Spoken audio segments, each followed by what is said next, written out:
Hey everyone, welcome and welcome back to my YouTube channel. I hope that you all have been doing very well. Myself Patel, and today in this video we are going to talk about a very interesting topic in Dynamics 365 CRM, where we'll be discussing about how to call an external API using plugin. Now this video is extremely important when you want to learn about the plugins, and I'm going to keep it very simple so that you can understand this entire procedure, because many of the people are afraid when they think about the APIs and when they talk about the APIs. And I know that many of you want to understand it in the easiest way possible, so I'm going to make sure that I just break down everything in a very clear and concise manner so that it becomes easier for you to understand, right? But before moving on to what exactly we are going to do, let me just show you some of the important things which are going to be used in this video. So let me just open a new tab, and you have to do the exact same thing. You have to write bceptor and then open the first link, right? All right. So when you open this website called bceptor, from here you can get the different APIs which you can call in your plugin, right? So it is asking me to create a mock server right now, where you can just write the name of your project and then you can just create a free mock server, right? As you can see here, I have already created one mock server, so I'm just going to click on that. It is called as Dynamics demo, as you can see here. So when you will write the project name, it will create such a mock server for you, and this is the URL, as you can see, right? And then you have to create a mocking rule. So let me just show you where the mocking rule is. When you'll see the option here, as you can see, this is the mocking rule. So I'm just going to click here, and here there is one mocking rule which I have already created. So let me just click on edit so that you can see it, right? So this mocking rule basically contains the response body, and the method which I have used here is the get method, and from here you can select the different request conditions, right? So I am going to choose this one, which is request path matches template, and here I have given the pattern of the path. So this is the exact same thing which you have to do, and then here I have defined the entire response body. Now in my case, as you can see, there is an ID like this. So when I will be calling this path, or when I will be calling this API from my plugin code, here instead of ID I'll be passing different parameters like 1, 2, 3, 4, etc., right? And it will dynamically take it here and it will show me as an ID in my CRM. And then these are the different fields, or we can say different description fields which I have used here. And then for the timestamp, I have used this expression of now, which will show me the current time in my description, right? So this is the API, right? Now let me just show you one thing, that what exactly or what kind of demo we are going to perform. So I'm on my contact entity right now, and when I click on new contact, as you can see, I have my details tab, and in the detail tabs I have this personal notes section. So what I want to do here is that whatever this content is, let me just show you. Yes, so whatever this content is, I want to use that content into my contact which I am creating. So whenever I create a new contact, that contact will have this information into the personal notes section. So this is how we are going to call this API, right? So this is the task which we have to perform. So now I hope that you have understood that what exact thing we want to do. Let me just break it down in simple words again. What I want to do here is that whenever I create a new contact, during that time my plugin code should call this API, and through this API it will fetch this response, and then we will be using that response into our description, or we can say we will copy that response into our description field, or we can say the personal notes field in the contact form, right? So this is the basic thing which you want to do here. Now in order to write the code, let me just open the Visual Studio here, so we can write the code here, right? So in the Visual Studio, as you can see, I have already written the name of the method, and now I'm going to start writing the code. All right, so I'll start with calling the context and service factory and service, all those things. So let me just write I plugin execution context is equal to I plugin execution context service provider dot get service tab. Yes, then I want to have the service factory, so I'll write I organization service factory is equal to I organization service factory service provider dot get service type of, yes, or I organization service factory. Then using the service factory will create the service. So for that I'll write I organization service is equal to service factory dot create organization service, and we'll pass the context dot user ID. Okay, so I hope that things are clear till now. Now let's move forward. Let me just close it up.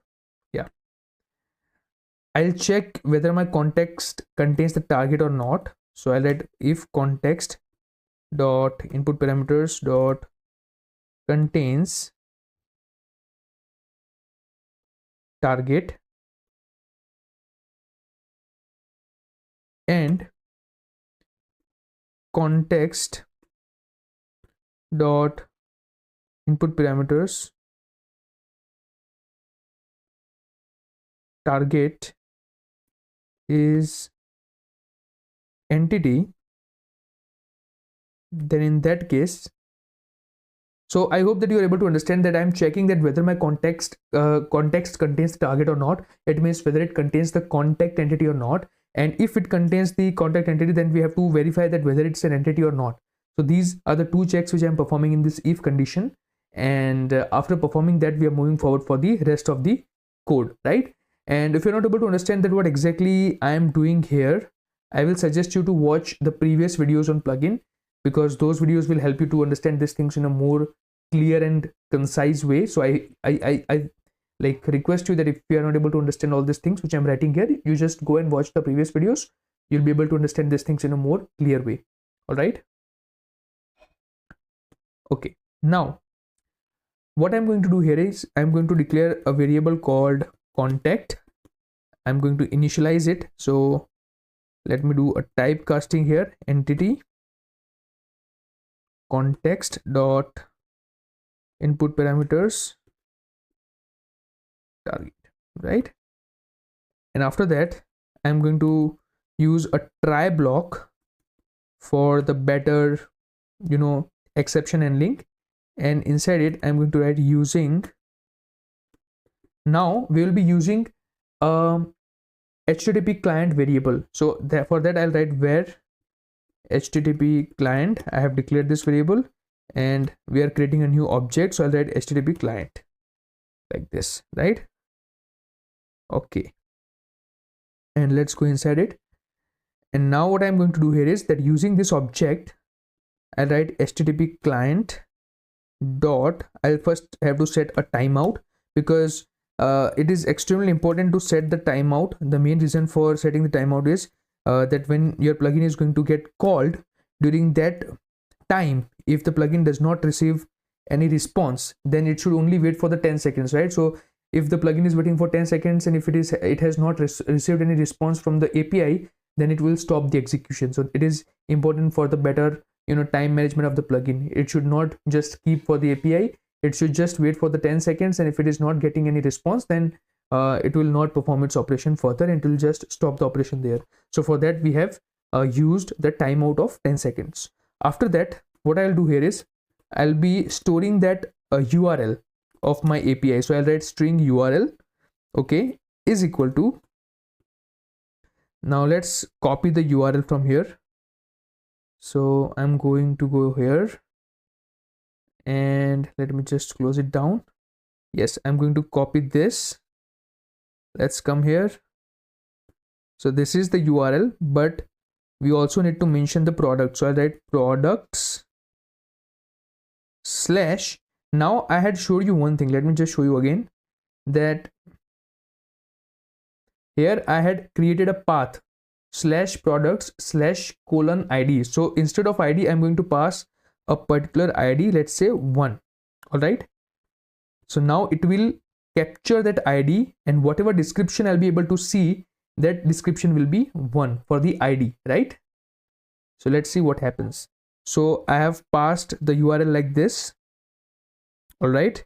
And now after that, I'm going to prepare my response. So for that, I'll use a variable response, and I'll use HttpClient dot get async. We'll pass the URL into it. So let's write URL, and we want the result. So result. Okay. Now let's put a condition that if my response is there, like if response dot is success status code, it means if I have a response, then in that case I'm going to store it into a string variable called, let's say, API data. All right. So for that, what I'll do, response dot content dot, I'll have to store it as a string, so I'll use this read as string async method, and whatever the result is, we'll store the result here, right? So it will convert the response into a string, and then we are storing it into a string variable called API data. And after doing that, I'll be using my contact, and the logical name of that field is description, which is there on the form of the contact. So we'll be using that, and inside that we'll be passing this data, API data, right? So let's do that. All right. Now in case if we have not got the response, then we also have to use an else condition, right? So let's use that, and there I will be throwing an invalid plugin execution exception. So let's write throw new invalid plugin execution exception. What I will write here, let's write API failed, and whatever the reason is, you can show it by doing this, which is response dot status code. All right. Now after doing this, what I'm going to do here is I'm going to update my contact entity. So I'll write service dot update contact. That's it. And in case if we have any exception for this try block, we have to catch it, right? So let's write catch exception ex. All right. And for that also, I'll throw a new error through new invalid plugin execution, invalid plugin execution exception, and we will be writing here plugin error, right? And whatever the message is, whatever the error message is, we'll just print it out. That's it. All right. And we are done with our code. So I hope that you're able to understand that what I have done here exactly. Let me just show you this thing again. First of all, I'm creating an object called HttpClient. Using that, I am doing multiple things, right? First of all, I am setting a timeout that if the plugin does not receive any response from the API within 10 seconds, then the operation should not move further, right? And if it gets the response within 10 seconds, then what it will do, it will first, store the URL. It means we are first using the URL as a string. After that, we are getting the response from that particular URL. So this timeout is basically for the response, right? So we are using HttpClient.getAsync. We are basically trying to get the result from this particular URL, if we get the response, it means if we get the result from this URL, then in that case, whatever the response we have gotten, we are going to store it as a string into a variable called API data by using this syntax, which is response.content.read as string async, because we want a string data dot result. And then finally, what we are going to do here is we are going to store that data into this description field in our contact entity. And in case if it does not get any response, then we are going to just throw an invalid plugin execution exception, and then finally we are going to update our contact entity, right? And if let's say that this try block entirely does not get executed properly, then in that case we want to throw an exception, which is invalid plugin execution exception, where we can just print out whatever the plugin error we have got. Let me just save it up. Let's click on build. Let's build the solution.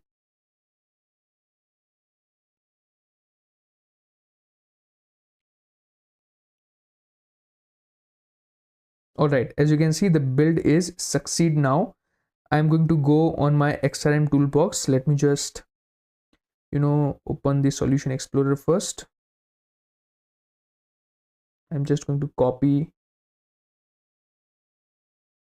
the location.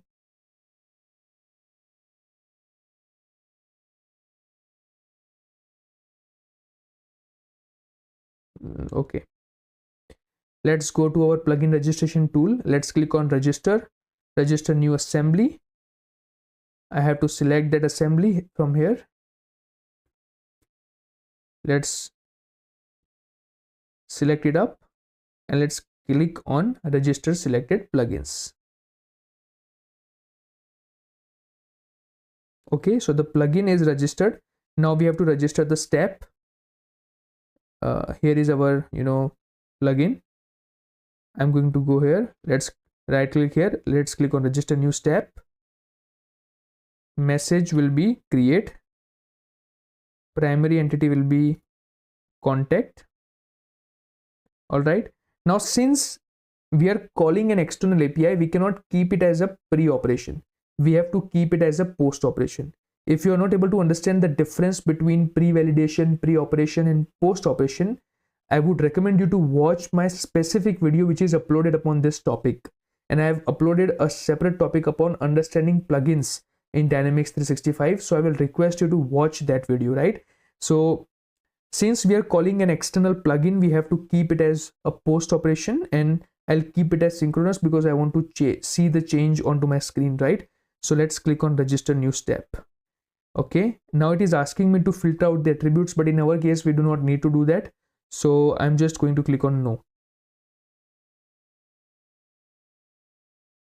All right, so as you can see here, the step is registered here on the create of the contact record. So now I'm going to go on my CRM and let's just do a hard refresh here so that we can get the latest changes. All right, so after doing a hard refresh, now I'm going to create a new contact. So let's click on new and let's give this contact a name. And now I'll click on save. So now what will happen is that our plugin will call that external API, and by calling it, as I move on to the details section, you can see that we have the description here now. We have the ID as 1, we have the name, we have the price, we have the stock, and we also have the time, okay, current time. So it is as simple as this, right? You can just easily call the external API using plugin, right? By just writing the code in the way I showed you. So I hope that this video was helpful for each one of you, and if that's the case, please make sure that you like this video and subscribe to this channel, and also share this video with your friends. And I'll keep creating such videos in the future as well, so that you can learn about this type of different scenarios in Dynamics 365. All right, thank you so much.